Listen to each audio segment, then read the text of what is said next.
Welcome to the Deep Dive. Today we're getting into something a lot of us probably do, maybe without even thinking about it. Dinner-Centric Intermittent Fasting, or DCIF. Yeah, this is that classic pattern. You fast all day, you work hard, and then the big meal, the feast, happens late at night. Often for social reasons, right? With family, with friends. So let's unpack this. If you're doing the 16-hour fast, you're putting in the work. Is this a viable strategy, or are we just sabotaging ourselves with bad timing? Well, we looked at a huge stack of sources on this, specifically on chrononutrition, and the consensus is pretty alarming. Alarming how? Pushing your main meal that late creates what's called chrononutritional misalignment. And based on all the metabolic risk factors, DCIF is, well, it's deemed highly inadvisable. Wow. Okay, so that's a really stark verdict. To understand why, we have to look at the body's, factory settings through two lenses that are surprisingly consistent. Right. Ancient traditional Chinese medicine and modern Western chronobiology. And what's fascinating is they basically say the same thing. What's the ancient wisdom on this? According to TCM, your digestive energy, your yang qi, is strongest in the morning. We're talking 7 to 11 a.m., the stomach and spleen meridians. Okay. So their advice was always to finish eating early so the body could switch over to its great repair mode overnight.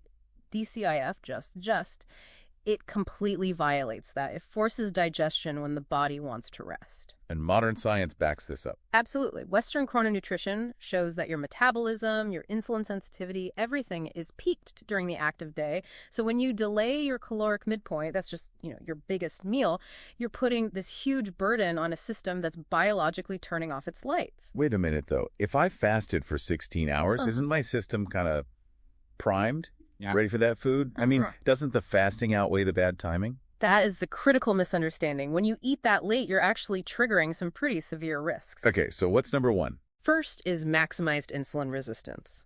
Your body naturally becomes a little insulin resistant at night to save energy. When you add a huge meal on top of that, you're just pouring fuel on a fire. Your glucose stability gets worse. And that leads to bigger problems down the line. Yeah. What about our fat cells? What happens there? That's the second risk, the fat switch. Your fat tissue actually changes its behavior at the genetic level. Wow. Yeah, instead of being a consumer that breaks down fat, it becomes a super efficient storage unit. Fat breakdown gets suppressed, and you're at a higher risk for that dangerous visceral fat. Even with the same number of calories. Exactly. The timing changes everything. And I imagine that huge late dinner has a knock-on effect for the next day. It does, and that's the third risk. It completely disrupts your appetite control. It cranks up your hunger hormone, ghrelin, and lowers your satiety hormone, leptin. So you wake up starving. You wake up starving, which makes fasting the next day incredibly difficult to stick with. So given all this, the goal has to be separating our social time from our feasting time. That's the non-negotiable part. The ideal, metabolically, is early time-restricted feeding. Something like an 8 a.m. to 4 p.m. window. But that's just not realistic for most people. What's the compromise for someone who has to eat dinner with their family? The key is to shift your main energy intake, that caloric midpoint, back to lunch, say between 11 a.m. and 1 p.m. And dinner becomes what?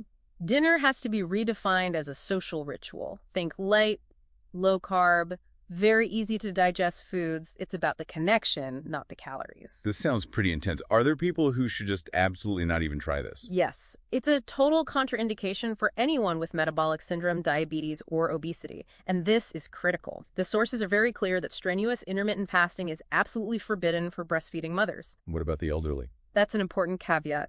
The frail elderly need a light, early dinner, but sometimes they might require a small sort of metabolic snack closer to bedtime to prevent muscle loss overnight. So the trade-off is clear. We're sacrificing core metabolic health for social convenience. And if you look at the bigger picture, it just shows that our biological clocks are ancient. They're non-negotiable. The timing of your calories can matter so much more than the quantity. So really, the biggest mental shift isn't about a new diet. It's about reframing that dinner plate, seeing it as a social ritual first and a fuel source second. That might be the only way to balance our modern lives with our ancient biology.